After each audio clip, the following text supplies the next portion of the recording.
Aquí se supone que él está contando que era lo que existía en ese espacio que para nosotros es selva y son cultivos. Está narrando que sobre ese sitio que ustedes nombraron que era camino, que era trocha, que era selva, que era cultivo, existía un campo de béisbol, una cancha de fútbol, un poblado y varios predios de familias que estaban ahí hacía muchísimo tiempo en Palenque, en La Bonga, municipio de Maates, en San Basilio de Palenque.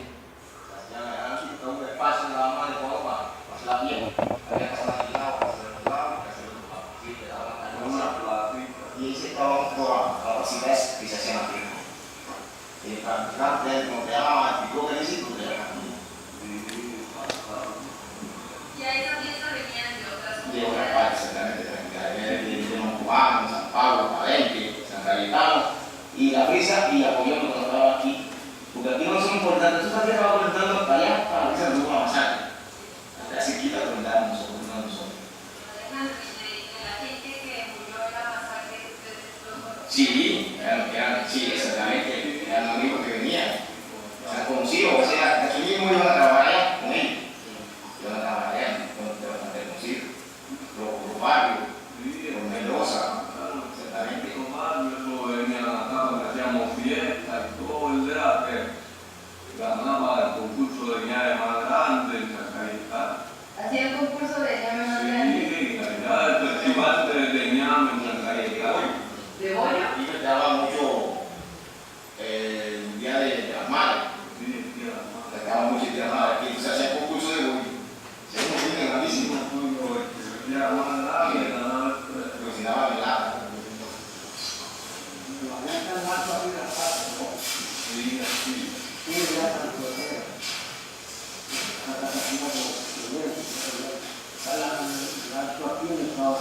sí, así. Aquí vivía una señora llamada Santos. Era la abuela del muchacho. Diciendo que ahí había una familia viviendo en una casa.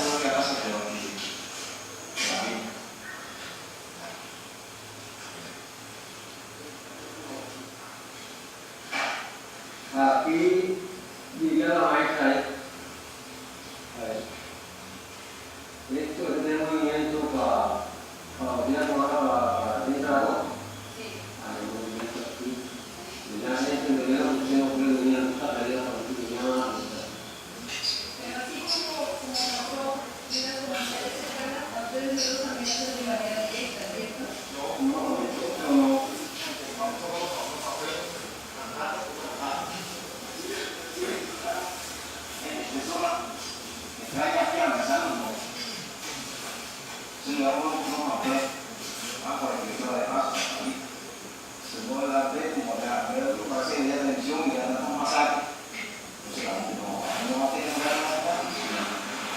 Yo no conocía de conocieron de lo que pasó. Sí, ya dice, ya está, amor. Y veo varias personas que se fueron con el mismo proceso ese y no regresaron más. Y eso que no fuimos, pero los de siguiente retorno del centro. Claro, primero no debemos también, pero uno en el 2000 como Juan, y en el 2001 pues decía como se nos unos amigos, porque no era casa.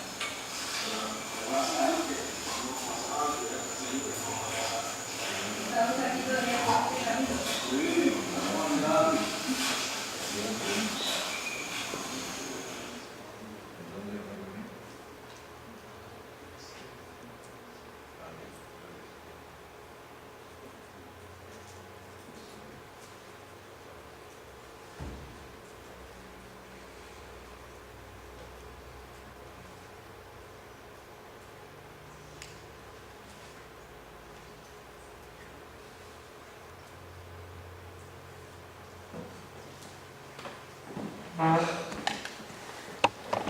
Estamos andando en el territorio, dice al final, de cierta manera, la persona.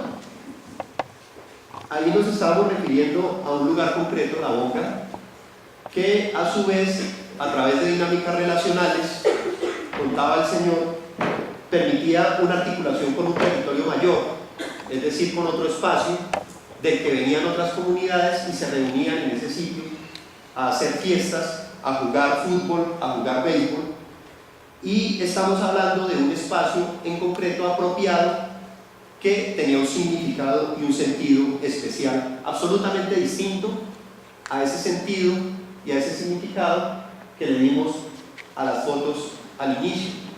Para nosotros esas fotos de cierta manera se convierten en un espacio extraño, ajeno, sin contenido o con un contenido distinto al que realmente tendría. Dependiendo de quién recuerde sobre ese espacio, vamos a tener la idea de lo que sucedió. ¿Verdad o mentira? Empezamos a tener ahí una dificultad. Este espacio del que estamos hablando, esos sentidos y significados, solo tienen de cierta manera trascendencia en un marco social y cultural específico en el que se hace memoria. Ahí estamos hablando del recuerdo de hechos que sucedieron en el 2000 y de cosas que físicamente ya no existen. Es decir, que estamos hablando de un territorio que fue arrasado en un espacio que es el mismo.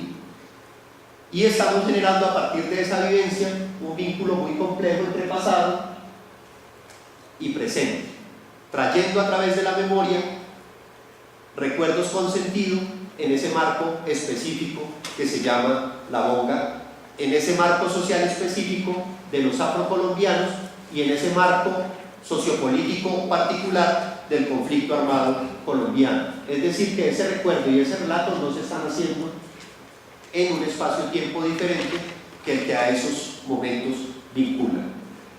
Ahí nos referíamos también a un espacio que efectivamente fue producido y apropiado de manera colectiva y social, es decir, que esa primera naturaleza que existía a través del trabajo fue intervenida, creándose lo que podría llamarse una segunda naturaleza o un espacio usado, es decir, un espacio producido por la comunidad campesina afrocolombiana, que a su vez fue transformado por las dinámicas de la guerra, generando la última imagen que estábamos mirando.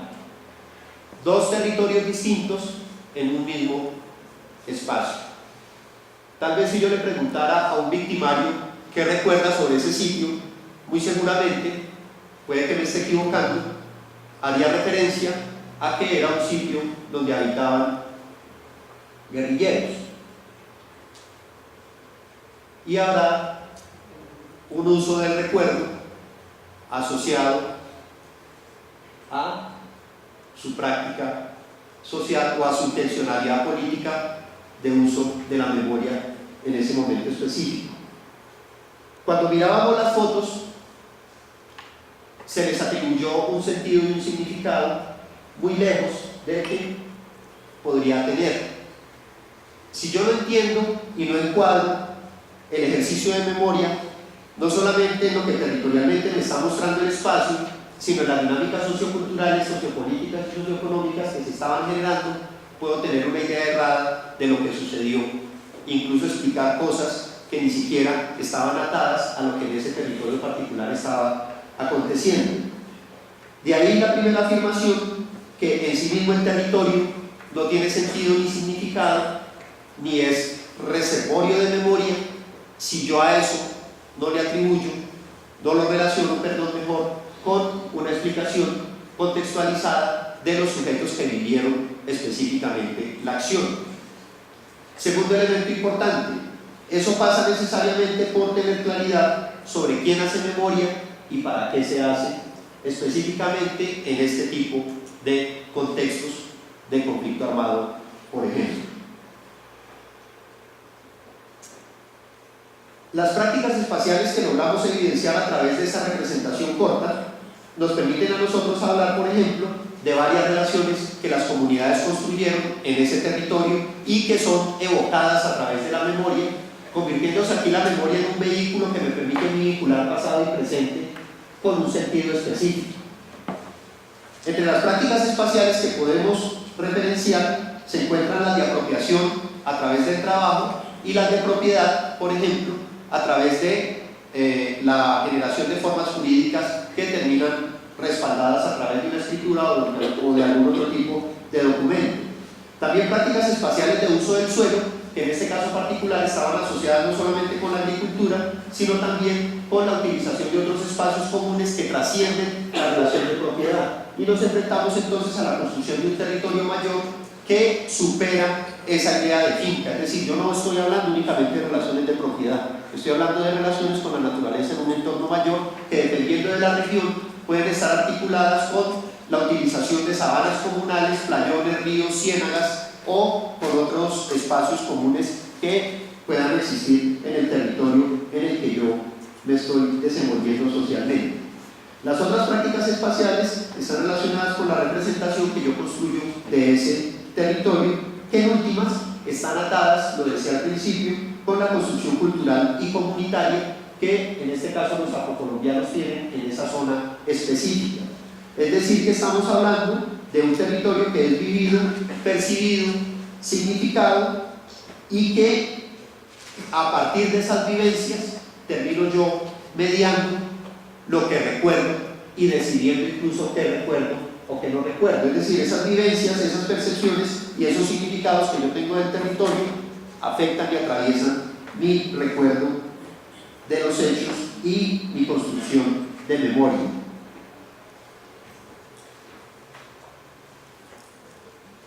Cuando hablo de lo vivido y de la historia, me involucro con la vida cotidiana y me involucro con la identidad de la comunidad.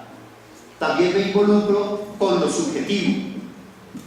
Y aquí entramos a relacionar un elemento que Rosa referenciaba, en la medida en que el ejercicio de memoria y la reconstrucción de determinados hechos a través de la memoria distan mucho de pensarse como un ejercicio para la construcción de verdad, en tanto yo involucro sentimientos, pasiones y formas de vivir y experimentar los hechos.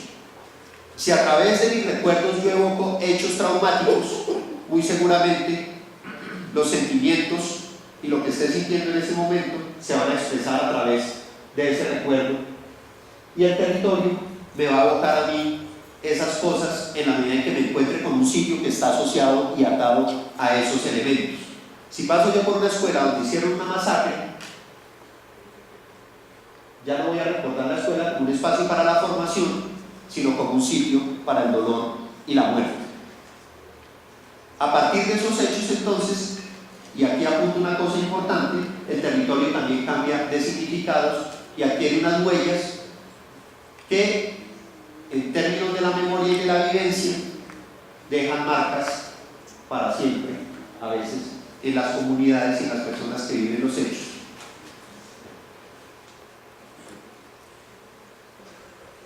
Dependiendo de esas vivencias y de cómo se vincula lo subjetivo, puedo yo entrar a un tránsito que me permite a mí hablar de distintos niveles territoriales que entran a ser evocados a través de la memoria. Puedo yo referirme, por ejemplo, a un territorio micro que estaría constituido inicialmente por la finca y la vereda, comunidad socioespacial menor, del mundo rural, un espacio intermedio que puede ser constituido por la agregación de veredas o zonas, o un territorio mayor configurado subregiones o regiones que, a partir de relaciones de producción económica, culturales, sociales, ambientales e incluso relaciones de poder, me van a permitir entender cuál es la producción, cuál fue el proceso de producción social de ese territorio. Estos elementos son importantes a la hora, por ejemplo, de hacer ejercicios de memoria. En tanto, yo no recordaría solamente hechos traumáticos y de dolor, sino que podría recordar, por ejemplo, también las dinámicas de participación política y las propuestas de ordenamiento territorial que tenían las comunidades campesinas. Rosa hablaba del mercado y de cómo las organizaciones campesinas estaban pensando en una cosa más grande. Muchas de las veces los ejercicios de memoria se están concentrando sobre el dolor y sobre el conflicto armado, efectivamente, pero están olvidando auscultar las propuestas que esas comunidades, esas organizaciones tenían constituidas en los territorios, y a veces pareciera que el conflicto se dio porque o que era por el territorio en sí mismo. Y ahí hay otros elementos que es importante articular. Hablé al principio de la relación entre identidades, procesos sociales de distinto orden y narrativas. que se relacionan con vivencias específicas en el territorio y que se convierten en elementos constitutivos de la memoria. Pues bien, en este sentido, no basta solo recordar. El recuerdo en sí mismo no es un elemento que pueda ser denominado como memoria, sino que hay la necesidad de darle sentido a esos recuerdos, encadenándolos y articulándolos en una narrativa que me permita a mí ver históricamente en proceso cómo sucedieron esos hechos y cómo los recuerdos cobran un sentido mayor que trasciende incluso mi subjetividad para entrar a pensar en narrativas de carácter colectivo y en la construcción de memoria colectiva. Esto implica, de cierta manera, una oposición importante. Cuando yo decido recordar, también decido olvidar, en la medida en que construyo una selección. Y viene el otro tema relacionado, y es por qué decido recordar eso y no otra cosa. ¿Cuál es el sentido de esa decisión en ese marco específico y por qué vinculo mi recuerdo, por ejemplo, al territorio, reclamando en algún tiempo la existencia de algo que ya no está, como mirábamos en el documental? Ahora bien, ya 3 minutos para terminar. No me descuenta por el problema técnico del video. No, ya le desconté. Ahora bien, hay un elemento aquí importante, y es que a pesar de que existan esas identidades, esas narrativas y esos procesos sociales, puede llegar un momento de riesgo en el que ese vínculo de memoria se rompe. Si un joven de aquí de la ciudad o de allá del campo llega a ese mismo paraje que vimos, sin la compañía de alguien que le transmita el relato y el sentido del lugar, automáticamente se rompe la historia que tiene ese territorio construida en términos de la transmisión social del conocimiento que podría desarrollarse a partir del relacionamiento vital entre un viejo y un joven. Es decir, que en sí mismo el territorio, así tenga hitos, tenga hechos depositados en él, sin ese sentido social, sin esa construcción colectiva transmitida de manera oral, de manera escrita o a través de otro tipo de medios, por ejemplo audiovisuales, no va a tener la misma significación para esa persona menor de edad. Aquí es importante tener en cuenta también las otras diferenciaciones de orden, por ejemplo, étnico-cultural o de género. Me quedan 2 minutos y quisiera precisar lo siguiente. A través de ejercicios de memoria, yo puedo buscar las huellas que no solamente quedaron en mi mente a través de hechos significativos, que generalmente son de carácter traumático, o algunos alegres asociados al conocimiento y a la experiencia con determinados personajes, y esos hechos, de cierta manera, me permiten a mí darle sentido a los recuerdos y empezar a articular y construir esa narrativa. A partir de esos procesos, por ejemplo, yo puedo identificar, como lo ha hecho Oslender, no sé si lo pronuncié bien, la producción de paisajes de miedo, las prácticas espaciales rutinarias que construían los grupos armados y que afectaron las dinámicas de las comunidades. Puedo identificar las dramáticas transformaciones del sentido del lugar, ya hacia la referencia a la escuela. Puedo ubicar también las implicaciones y las dinámicas de los procesos de desterritorialización, pero a su vez de territorialización. Y aquí es importante señalar una cosa: así se rompa el vínculo material con el territorio, sigue existiendo un vínculo simbólico y cultural que hace del territorio una añoranza, es decir, una posibilidad latente de volver a ser material al pensar en el retorno o al materializar el retorno. Ahí el territorio, el vínculo con el territorio, perdón, incluso desde la perspectiva de memoria, no se rompe por la ruptura de la relación material. Sigue estando presente en la cabeza de la gente a tal punto que al sitio donde llegue, donde se instale, intentará en la medida de lo posible recrear ese espacio que perdió. Ahí hay un elemento importantísimo que se reclama incluso desde las comunidades rurales al hablar de la restitución de tierras.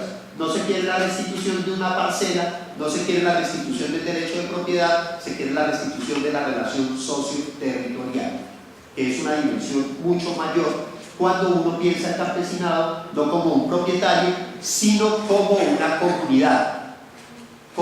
comunidad asentada en un espacio de la misma forma que nos mostraba en el video El Señor de la Bomba. También puedo encontrar las huellas que dejan las estrategias de resistencia desarrolladas por las comunidades rurales a partir de procesos de marcha, de formas de apropiación económica y política del territorio, o incluso a través de procesos socioculturales que involucran justamente el rescate de esas identidades socioterritoriales. En últimas, ya para terminar, antes de que me corte de manera abrupta, pensar en procesos de relacionamiento entre memoria y territorio implica pasar necesariamente por el tema de las identidades, los arraigos, pensar el territorio más allá de algo, de ser un espacio depositario de recuerdos, para pensarlo desde la perspectiva de un producto generado a través de relaciones sociales y culturales y de prácticas espaciales localizadas, desarrolladas específicamente por las comunidades en las regiones donde están. Piensen en un campesino de la zona andina que tiene que, por presión y por no resueltos los conflictos en el centro del país, irse a colonizar esas regiones que ahora se reclaman como zonas de reserva campesina. La memoria de un campesino de esa región recuerda los conflictos por la tierra en la zona central, las migraciones que tuvieron que hacer, los bombardeos de los que fueron objeto y las dinámicas de organización social, entre muchas otras cosas que les permitieron estar en esos territorios donde viven. Visitar un lugar de estos, como sucedió en el video, y ya con esto termino, desata el recuerdo asociado al lugar, desata la vivencia de esas relaciones sociales perdidas y en últimas se convierte en un pretexto para evocar, pero también se puede convertir en una posibilidad para volver a hacerlo. Muchísimas gracias.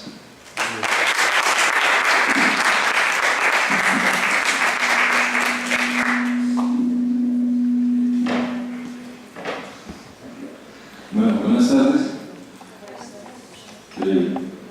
Me han pedido que tratara de hacer un ejercicio entre la memoria y las luchas sociales, en el caso específico que voy a tratar, pues las luchas por la tierra, en el caso de las zonas de reserva campesina puntualmente, del ejercicio de la territorialidad. ¿Cómo se relaciona todo eso? ¿Cierto? No soy un experto en temas de memoria, pero voy un poco ya aprovechando que las dos intervenciones anteriores han aplicado conceptualmente la memoria. Voy a referirme como a ejemplos más bien concretos. A mí me llamó mucho la atención, ayer estuve un rato en la Universidad Externada, donde a un seminario, qué lástima que hayan sido paralelos, un seminario sobre el tema de acaparamiento de tierras en el mundo, y en un salón pues estábamos realmente con el secretario de la Sociedad de Agricultores de Colombia, SAC, y me llamó mucho la atención y pensé en la charla de hoy. Él decía, vea, más o menos la presentación era así, no hay que centrar el debate actual en el artículo 72 de la ley 160, que es el que protege los baldíos y los destina para campesinos sin tierra. Él decía, no hay que centrar el debate en eso, sino en el modelo del desarrollo rural y en el modelo que incluso tiene que ver con cómo es necesario concentrar la tierra para ellos, ¿sí?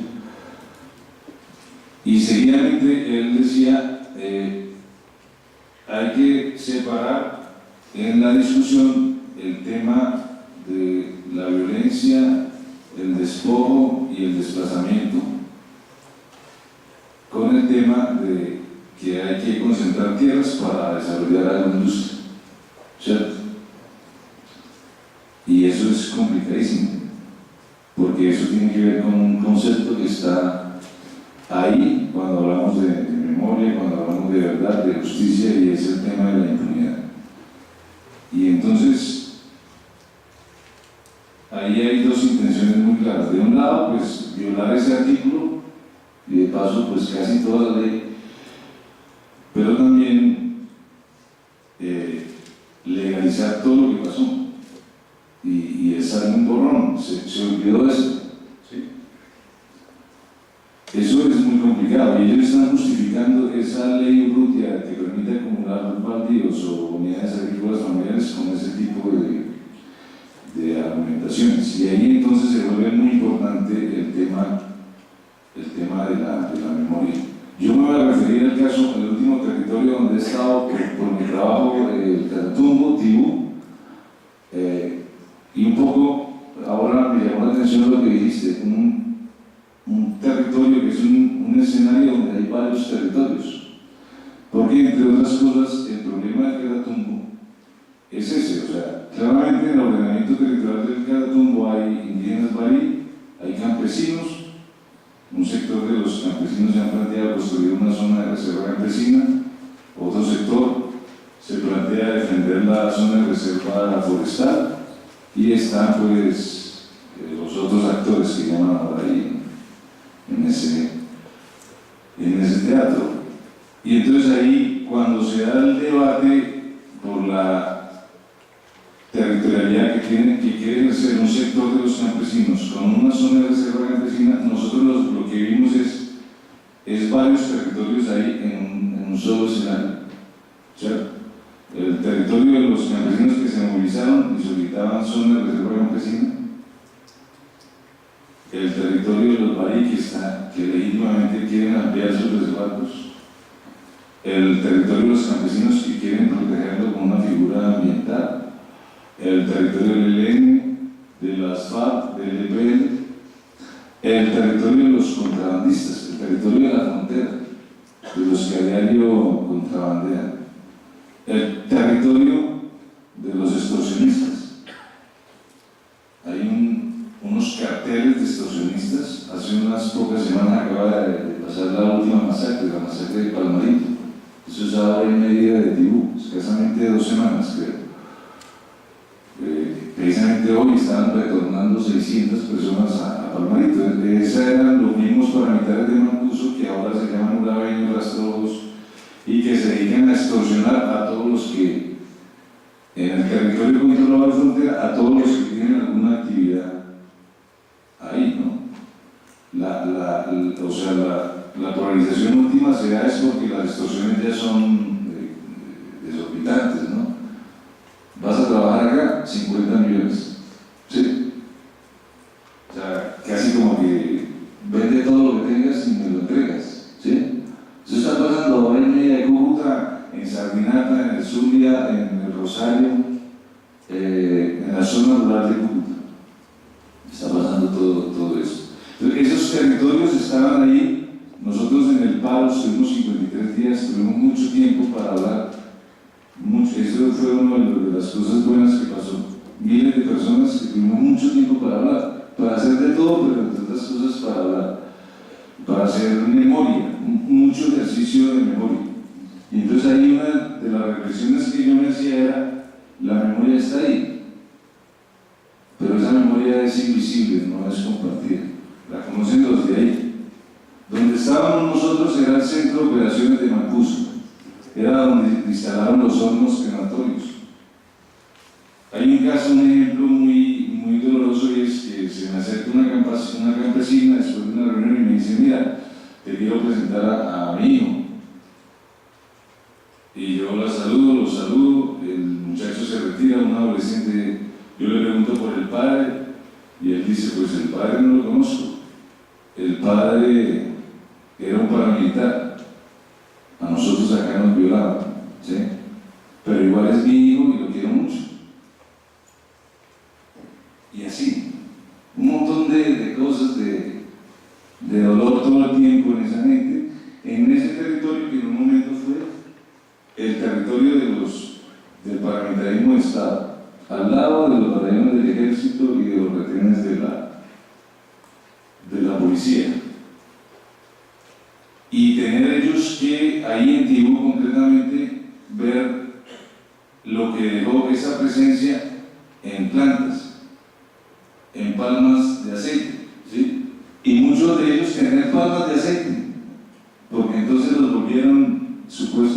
beneficiarios del negocio del señor Lizarralde y en el caso concreto ya de Murgas, del gana-gana, todos ganan.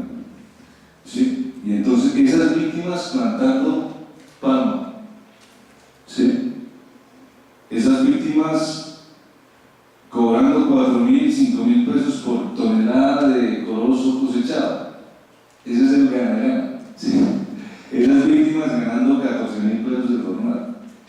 El modelo de las alianzas productivas del señor Murgas y del señor Lizarralde, con las víctimas de ellos, el proyecto de ellos, el proyecto del paramilitarismo.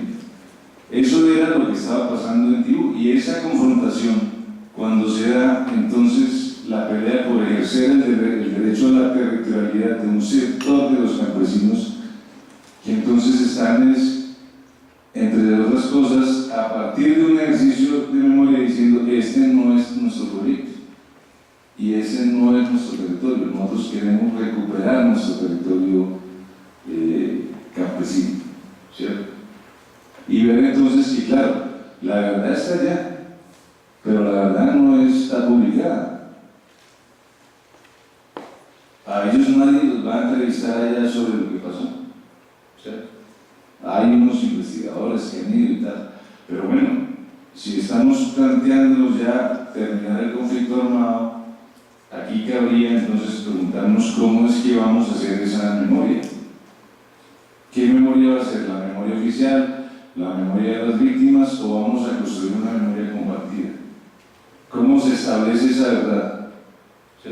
Generalmente cuando hablan de la verdad y la memoria en sociedades con conflictos, se plantea una comisión de la verdad. Y de pronto aquí los compañeros que me acompañan saben más de eso.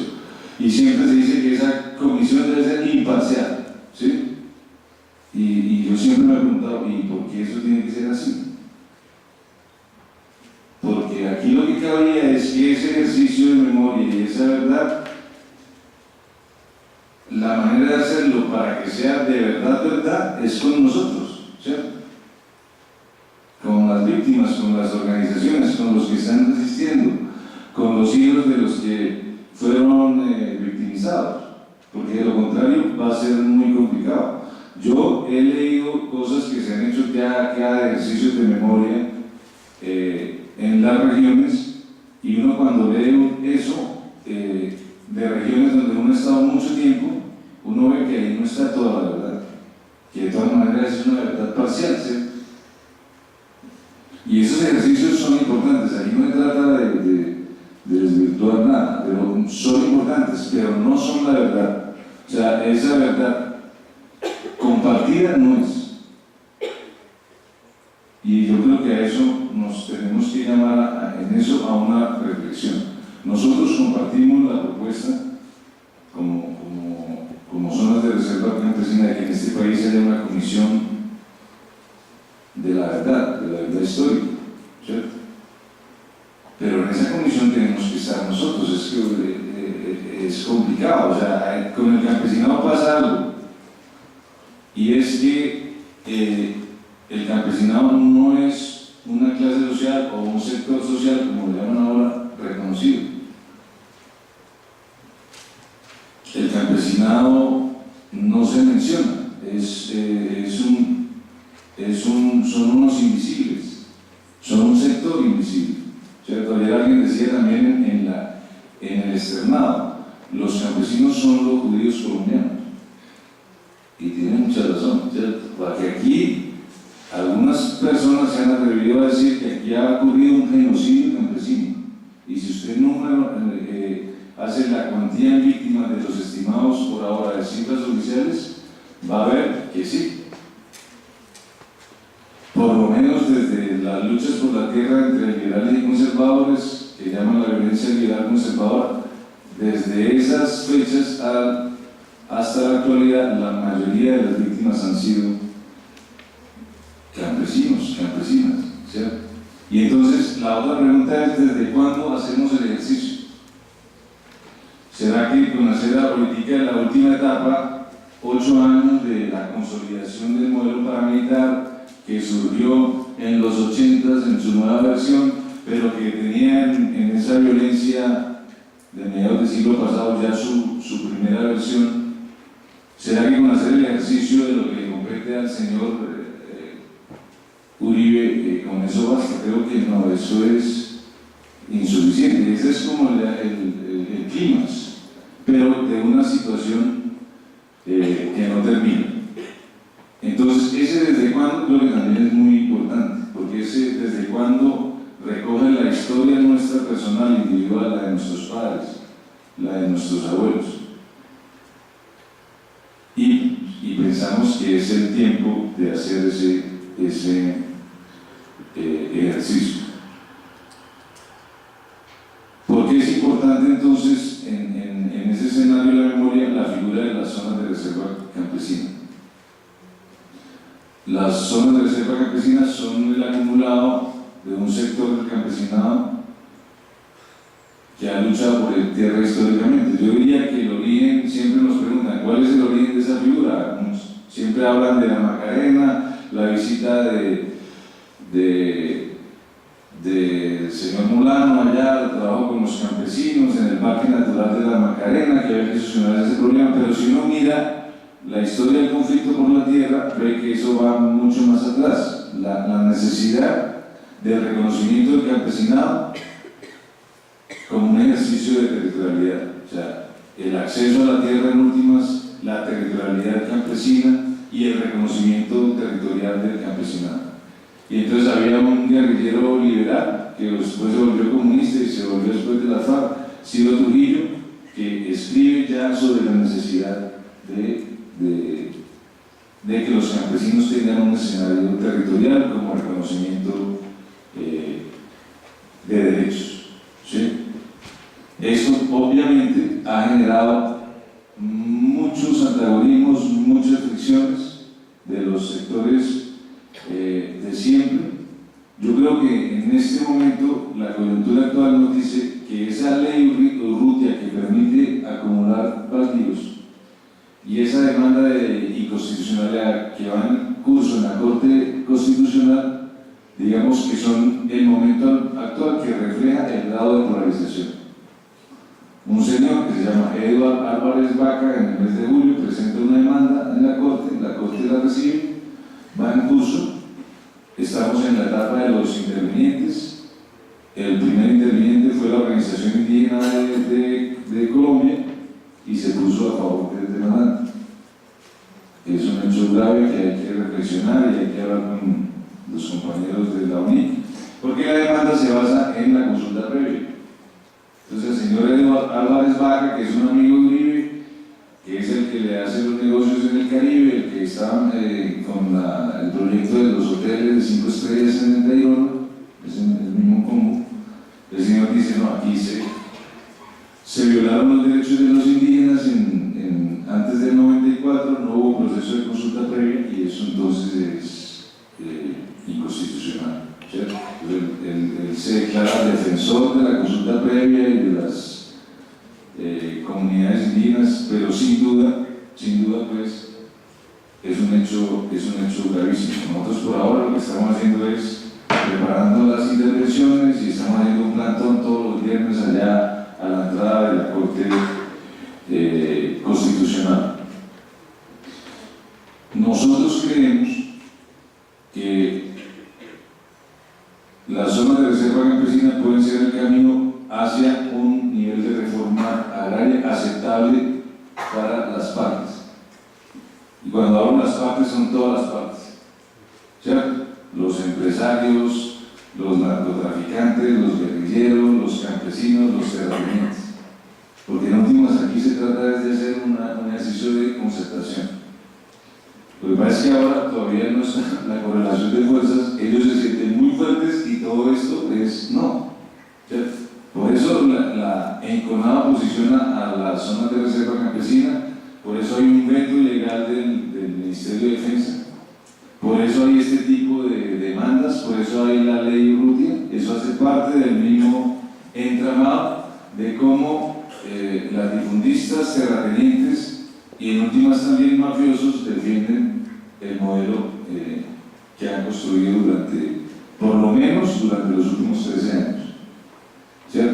está en una etapa política de consolidación. Hay una fuerte polarización. El gobierno se niega a cumplir la ley 160. El gobierno instaló una mesa en el Catatumbo, pero en 3 meses ha llegado a un solo acuerdo. Al resto de los acuerdos le ha dicho no. El gobierno en una mesa nacional donde hay 6 puntos sobre zonas de reserva campesina, igual va a decir no a todos, ¿cierto?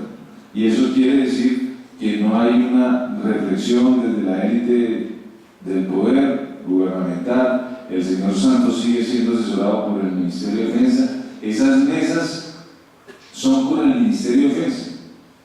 Allá van funcionarios civiles, pero apenas llegan acá a Bogotá, los llaman al Ministerio de Defensa y hacen la ronda de puesta en común y de asesoría y de orientación de a qué acuerdo se llega y a qué acuerdo no se llega. Y entonces me pedía al profesor que comentara qué es lo que está pasando en la actualidad. Lo de la actualidad es los boyacenses, el proceso de las dignidades, están fijando en estos momentos la hora cero para entrar nuevamente en paro campesino, ¿cierto? Y tal como van las cosas en las otras mesas, se va a producir una situación de paro nuevamente, ¿cierto? El señor Santos no ha dimensionado la movilización social que se suscitó en el Catatumbo y posteriormente en el paro agrario. Y es muy posible, como van las cosas, si no hay un cambio afortunado que permita llegar a acuerdos con estos procesos que son varios en todo el país, es muy posible que la crisis se le esté reventando en plena campaña presidencial. Por ahora, entonces, lo que hay que hacer es una defensa a ultranza de las figuras normativas que existen, como es el caso de las zonas de reserva campesina. Sin duda, las zonas de reserva campesina, si prosperan, serán un escenario de memoria, de verdad, de justicia y, en últimos, de reconocimiento pleno de los derechos del campesinado. Muchas gracias.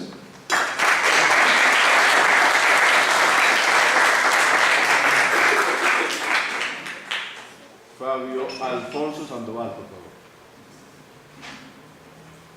Yo trataré en lo posible de reducirme a los 20 minutos y quizá más de pronto me expreso sobre el tiempo. No hay problema, no hay problema. Sobre todo, lo que quiero plantear son más bien interrogantes, preguntas que me parecen muy importantes en este momento. Y me voy a referir al paro agrario, y me voy a referir concretamente a un territorio que es Boyacá y Santander, parte, y lo voy a hacer de la siguiente manera.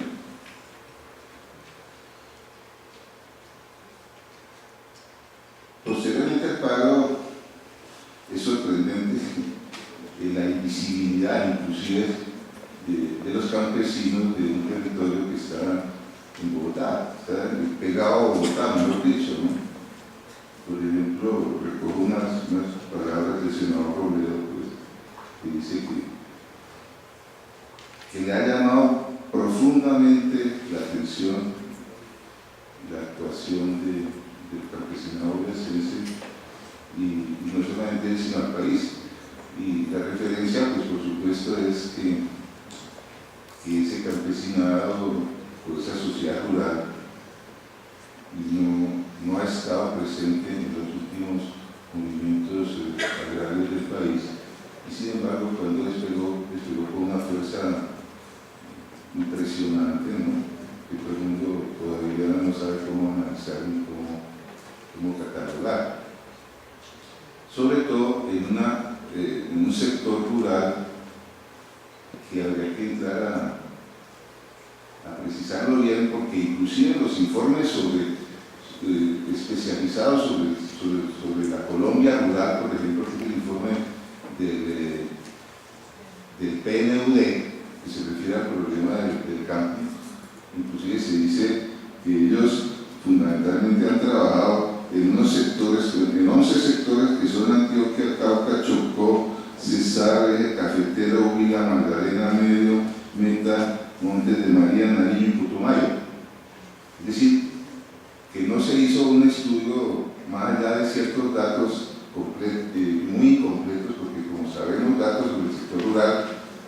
esperando el famoso censo agrario. Pero esos datos son de una estrechez tremenda y no permiten hacer un juicio, y entonces ellos hacen una serie de visitas a una serie de territorios, pero en esos territorios no está en el oriente andino colombiano, que es donde se desató el paro que hacemos referencia. Es decir, sigue siendo una incógnita tremenda, una invisibilidad asombrosa de ese sector, que entre otras cosas es el sector, después tal vez del Valle del Cauca, es el sector que tiene la producción agraria más alta en el país. Es el sector que tiene la red de carreteras de tercer nivel, que llaman intermediarias, etcétera, más grande del país. Es el territorio que, si ustedes conocen Boyacá, saben perfectamente que cualquier pueblito de Boyacá, Boyacá tiene algo así como 5 o 10 líneas de buses a Bogotá diariamente. Es el territorio que produce 1.865.000 toneladas de productos agrícolas en el país. Mucho no es cualquier sector del sector agrícola, y sin embargo somos absolutamente ignorantes de ese campesinado. Eso es asombroso, entre otras cosas, porque Boyacá, y esta es un poco la siguiente pregunta que hay que hacer. Boyacá se corresponde más que a una sociedad en términos generales, una sociedad urbana, es una sociedad rural. Es decir, es el territorio más ruralizado del país. Tiene 123 municipios y las cabeceras municipales no llegan a 5.000 habitantes, menos de 5.000 habitantes, y están dedicados completamente al contorno rural y con una serie de cosas nuevas en la ruralidad, como son el turismo, como son la minería, pequeña minería, pero es un sector absolutamente ruralizado, ¿no? Y es, insisto, sigue siendo desconocido. El que conozca Boyacá y se haya hecho el viaje entre Boyacá y Santander, descubre más o menos que hay una continuidad en el tipo de apropiación de la tierra. Entre otras cosas, valga la siguiente declaración: contra todo lo que está sucediendo en el país, lo que ha sucedido en Boyacá en los últimos 10 años y quizás en los últimos 20 años es que la gran propiedad ha decaído. Mucho en Boyacá no se ha aumentado la gran propiedad, sino que al contrario ha decaído. Y la propiedad que tiende a aumentar en gran proporción es la mediana propiedad y la pequeña propiedad. Hay un microfundio que ha ido toda la vida y del cual Bogotá es como una especie de colchón por la migración, etc., ¿no? Pero es una sociedad absolutamente ruralizada. Entonces, ahí surge una pregunta, es decir, si no es necesario, como dice toda la nueva visión académica de lo rural, empezar a hablar de una ruralidad más amplia. El mismo informe de Colombia Rural dice, vea señores, no somos el 25% de campesinos, sino que somos 32%. Yo inclusive pienso que no somos el 32%, que se acerca fácilmente al 40%, si tenemos en cuenta lo que es los sectores urbanos, las cabeceras municipales que llamamos en el censo cabeceras urbanas, que no lo son parte de unas sociedades rurales sumamente amplias. Pero eso llega a un punto que a mí me parece que es importante, que es muy importante.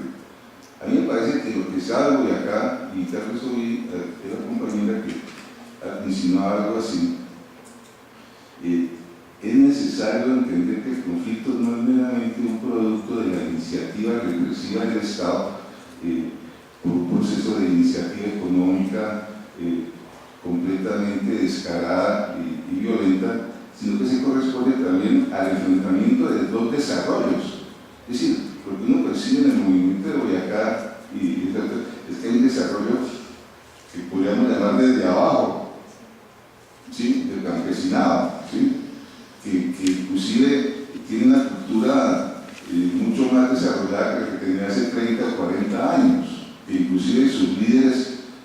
este momento gente con educación universitaria, que inclusive su folclore, aunque parezca un poco un chiste, su folclore es mucho más elaborado. Ya se trata de Velosa, ya se trata de la visión del camioncito que tiene el campesino, un poco de cosas de esas que eran inimaginables hace 20 o 30 años, ¿sí? Entonces hay una iniciativa, una configuración muy fuerte de una sociedad rural, que está como a la ofensiva hasta que se encuentra, como todo el resto del campeonato colombiano, con la globalización y sobre todo con la oligarquía colombiana, me parece a mí. Pero ese encuentro es en cierto sentido diferente al encuentro que hacen las comunidades de zonas marginales, de zonas de colonización, etc., ¿no? Por eso ellos se encajan un poco más, me parece a mí, en ese cuento de las dignidades, ¿no? Hay una diferencia inclusive ideológica, de composición campesina, etc., pero que es muy interesante entenderla. Finalmente yo quiero hacer